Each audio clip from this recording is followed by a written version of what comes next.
Raham, you're good to go. Mhm.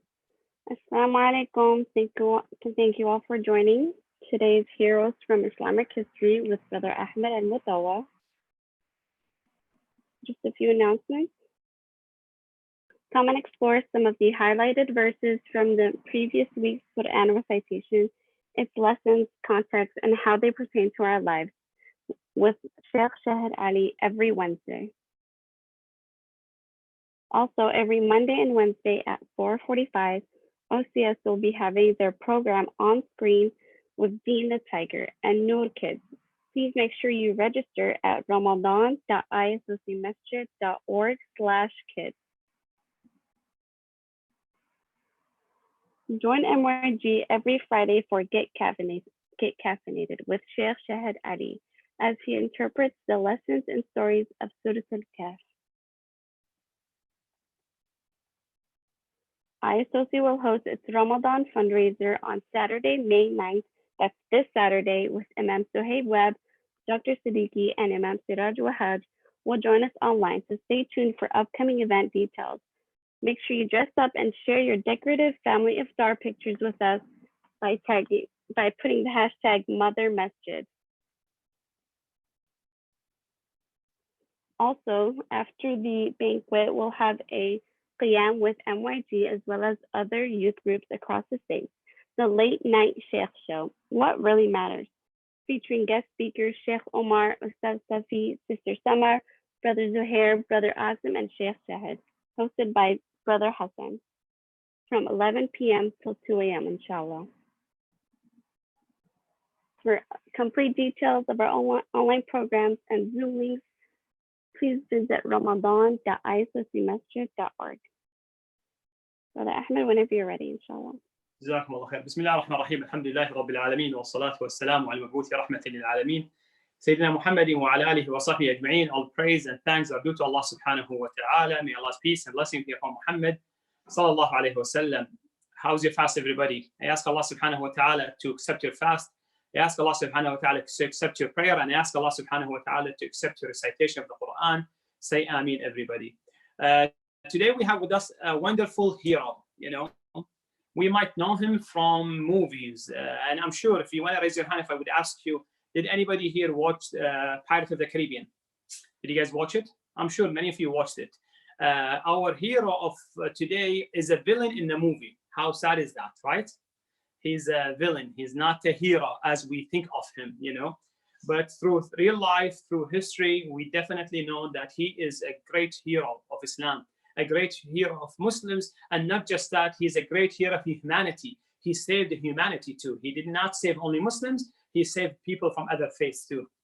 Today, we're going to talk about the character that the fictional character that we all watch in Pirates of the Caribbean, Captain Barbossa.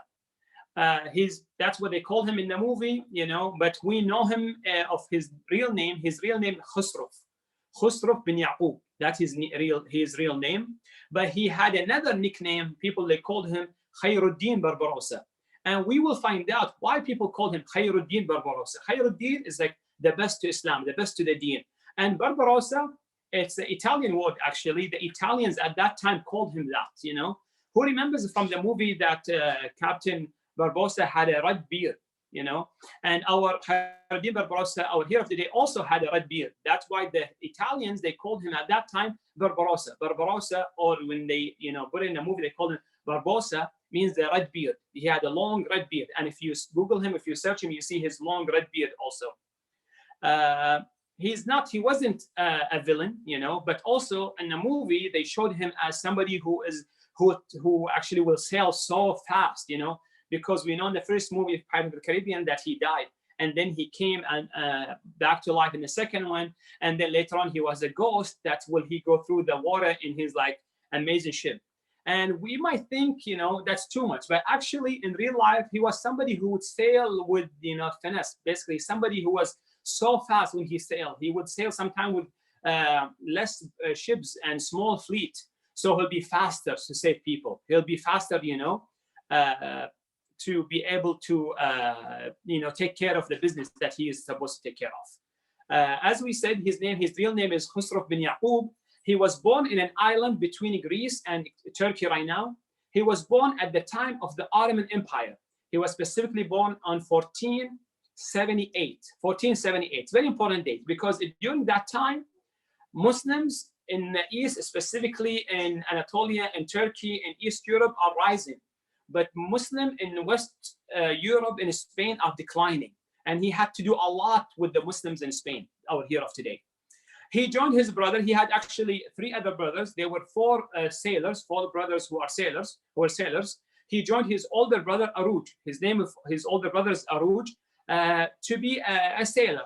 And not any sailor. They were sailors defending Muslims in the Mediterranean Sea. If you look at the world map, and there is a huge sea north of Africa and south of Europe. That's what we call the Mediterranean Sea. In specifically in 1512, the Ottoman Empire got a new sultan by the name of Selim I. Sultan Selim, he heard about Aruj and his brother Khosrow. So he called them to Istanbul, to where they were at that time, the Ottomans, they ruled from. And he told them something very important. He told them, I received a message from the Muslims of Spain. At that time, specifically in the year 1492, something called the Spanish Inquisition started. What is that? The Crusaders, Catholic, they start attacking the Muslims. And the Muslim state, or the Muslim in Spain, getting weaker and weaker. Until in 1492, the Spanish Inquisition started. It's basically, what is the Spanish Inquisition? I want to spend some time talking about that. Basically, the Catholic Crusaders decided to attack the Muslims. Not just the Muslims, they decided to attack the Muslims and the Jewish of Spain, asking them to leave their religion, not to be Muslim anymore, not to be Jewish anymore, basically to follow Catholicism, to be Catholic. And not just that, they started to have places of torture. If they find out this family reading Quran in the house, they'll go to them, they'll grab them, they'll torture them. If they find out that people are fasting, Muslims are fasting in Ramadan, they'll go and force them to what? To break their fast. They know the Muslims don't drink alcohol or don't eat pork. They will force them to do something like that, you know? And they continue doing that. The Spanish Inquisition actually historically continued until the 1800s. Officially was banned and stopped until the 1800s. And subhanAllah, doesn't that remind you of something? For me, it reminds me of the Muslims in East Turkestan, the Uyghur Muslim, the Chinese Muslims in West China, where they actually put in camps, and they're asked to be changed, to their religion to be changed. Were asked, you know, not to follow Islam. They were asked to stop fasting in Ramadan and drinking alcohol and eating pork and all the other stuff. And I ask Allah subhanahu wa ta'ala to bring someone like Hayreddin Barbarossa, who saved the Muslims of Spain, to save the Muslims, inshallah, in East Turkestan, inshallah, and bring them to a place where they can worship Allah subhanahu wa ta'ala in the best way. So at that time, Sultan Selim, specifically in the year 1515, he brought Hayreddin and his brother Aruj, and he told them about the situation of the Muslims in Spain, and told them, try to save as much as you can the Muslims, and not just the Jewish of Spain too, and bring them to the Muslim land, bring them to Istanbul, bring them to Africa, bring them to where a place they can be safe. So Hayreddin Barbarossa, Khosrow, and his brother Aruj, they had only at that time 8 ships. Imagine 8 ships. They sailed from all the way Istanbul all the way to Spain, and they tried to save as much as they can and bring them.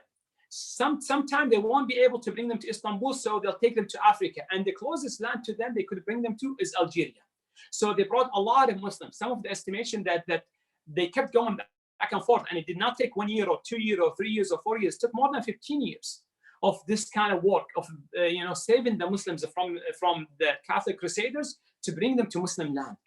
And also they saved the Jewish of Spain, and they took them to Istanbul. There is a neighborhood nowadays. There is a neighborhood in Istanbul called Balat. This neighborhood actually is for the Jewish who were brought from Spain, and actually they live generation after generation now still there in Turkey, in Istanbul, until today. So they start saving as much as they can, and the news get to the Sultan Selim, that's the Hayreddin and his brother Aruj were saving as much as they can of the Muslims in Spain. And he, subhanAllah, he was very pleased, and he made so beautiful dua. He said, oh Allah, please lighten their faces in the day of judgment and this life. Oh Allah, be with them and help them and defeat their enemies and give them victory in the land and in the sea. And subhanAllah, they continued to save the Muslims until 1518. 1518, the older brother of Hayreddin, Aruj, he was killed in one of the battles. It wasn't even a battle. He was captured by the Crusaders and he fled and he ran away. He was able to escape. And then after that, the Catholic fleet, they would come attack them whenever they see them trying to protect the Muslims. And then he was killed there. Then who became the leader of the fleet at that time? Hayreddin became the leader of the fleet of that time to protect and bring the Muslims from Spain. Until the Muslims, and he brought a lot of Muslims from Spain to Algeria. So the Muslim that he brought wrote a letter to the Sultan, and that was after 1520. Because 1520, we know the Sultan Salim passed away, and his son Suleiman, the Magnificent, they called him Suleiman the Magnificent, he became the Sultan. They sent a letter to Sultan Suleiman and told him, can you please ask him to be our Amir, to be our governor, to be our leader of Algeria? So then he accepted. Hayreddin Barbarossa then accepted to be the leader of the Muslims in Algeria. And after a while, he continued to save the Muslims in Spain. Actually, some of the historians they tell us that the saving of the Muslim went into the 1530s. The 1530s. So they started in the 1515 and continues the 1530s. Not just that, when they kept continuing saving, the Muslims until the European Catholic, they were fed up and they were upset. So they got a huge naval army. And that was considered the biggest naval army at that time. They gathered 600 ships, the Catholic Crusaders of Europe, to fight Hayreddin Barbarossa. And Hayreddin Barbarossa, he gathered as much as he can of ships. He only had 120 ships. Some people, they said he had 122 ships at that time. And the two armies or two fleets, they met in a place south of Greece, south of Turkey right now, in a big battle, a battle called Battle of Baruza. And subhanAllah, Hayreddin, he was a sailor, he knew the water, he knew how to fight in the sea. So he was able within the first 5 hours to defeat the Crusaders' army. Not just that, to defeat them and to take their ships. And the leaders of the Crusaders' army, they ran to the land. They ran away so they don't get captured by Hayreddin Barbarossa. When the Sultan at that time, who was Sultan Suleiman, heard the news, he was so pleased. So he brought Hayreddin Barbarossa to Istanbul and told him, listen, I know you're the governor of and the Amir and the leader of Algeria, but now I want you to be the leader of the entire Ottoman fleet. I want you I want to give you the option to be the leader of Algeria and at the same time to be here in Istanbul to create the bigger fleet for us, to be able to, prep our naval army and make it stronger. And subhanAllah, he accepted the job and he moved to Istanbul actually, and he had someone else to be the governor and the leader of Algeria at that time. And he built the strongest fleet ever known in the history at that time. Actually, the Mediterranean became almost like a Ottoman lake, Ottoman sea. That actually later on we find out from the history that the British will pay the Ottoman to protect them because of the fleet that Hayreddin Barbarossa built. Not just that, later on at the time of George Washington, when the American want to come to make a business, they would ask and pay the Ottomans to protect them in the Mediterranean, so no one would attack them. Because of the fleet that Hayreddin Barbarossa created at that time and built that time, the strength of the Muslim continued. And he was able to save the Muslims for so many years. At the same time, he was able to protect the Muslims in the Mediterranean Sea. And later on, in the year 1546, when he was actually 8 years old, Hayreddin Barbarossa or so, he passed away in Istanbul. And his grave actually now in the neighborhood of Beşiktaş in Istanbul right now. And it's a museum, it's a naval museum of the Ottoman naval. You can see all the ships or picture of the ships and all the stuff that they have done, the Ottoman and the Muslims at that time. And it will tell you the stories, how Hayreddin Barbarossa and his brother Aruj, they saved the Muslims and the Jewish of Spain, and they moved them to safer land and better land. Now we have a clear idea, or we have better idea, and we know that Hayreddin Barbarossa or Captain Barbarossa was not a villain, wasn't a bad man. But yes, he was a man with a red beard, a long red beard, but he wasn't a bad man. Actually, he was a hero who saved a lot of lives from being killed he saved the freedom of religion for many people, not just Muslim, but also Jewish. Thank you so much for listening. I hope now you can research more about him. There's so many stories about him, and some of his battles actually are detailed, written down, because himself, Hayreddin Barbarossa, he wrote down his own autobiography. He wrote down what happened to him. He wrote down the stories that happened to him. You can find it online, translated to so many languages, and I hope you benefit from that. Thank you so much, and Jazakumullah khair. Now, inshallah, we will, if you have any question, please make sure you raise your hand. I can see your hand. Is there a question? Somebody raise their hands. Okay, so inshallah, if no more questions, inshallah, we will end with dua, inshallah. Jazakumullah khair. We'll put our hands together, inshallah, to end with dua.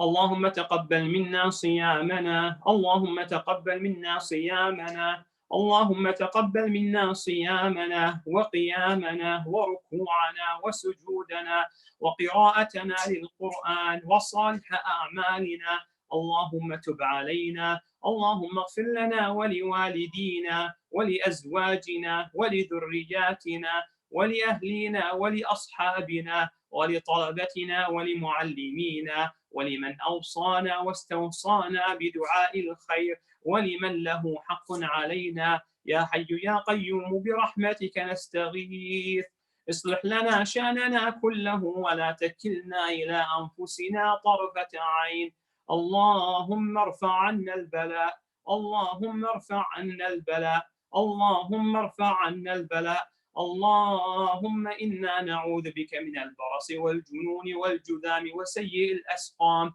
اللهم إنا نعوذ بك من البرص والجنون والجذام وسيء الأسقام اللهم إنا نعوذ بك من البرص والجنون والجذام وسيء الأسقام اللهم تب علينا واغفر لنا وارحمنا اللهم اجعلنا من المغفورين في رمضان اللهم اعتق رقابنا من النار في رمضان سبحان ربك رب العزة عما يصفون وسلام على المرسلين والحمد لله رب العالمين وصل اللهم على سيدنا محمد وعلى آله وصحبه وسلم.